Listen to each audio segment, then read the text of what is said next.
আজ আমরা এখানকার কফি ক্লাবে এসেছিলাম কফি খেতে।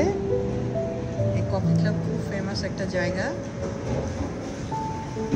অকল্যান্ডে অনেকগুলো আউটলেট আছে, তো আমরা সেন্ট লুকসের আউটলেটে এসেছিলাম। তো কফির সাথে কি খাবো, যেহেতু বিকালবেলা, তো আমরা ফ্রেঞ্চ ফ্রাই নিলাম, কারণ এটা মুচমুচে ভাজা থাকে, খেতে ভালোই লাগে সস দিয়ে। তো আমি প্ল্যান করেছি কফি খাবো। আমার হাজব্যান্ডকে বলছিলাম যে চলো একটু কফি খাই, অনেকদিন হলো বাইরে কফি খাচ্ছি না, যেহেতু আমার পায়ের সমস্যার জন্য বেরোতে পারছিলাম না।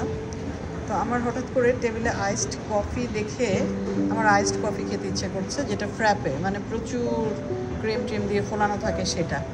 তো এখন কি করব, এই মেয়েটাকে ডাকলাম, ও সুন্দর করে এসে আমাকে বুঝালো যে এই যে এগুলো আইসড কফি ঠিক না, ফ্র্যাপে বলে, ওটা পাওয়া যায়। তো আমি একটা স্ট্রবেরি ফ্র্যাপে অর্ডার করলাম, এবার খাই। Yam yam.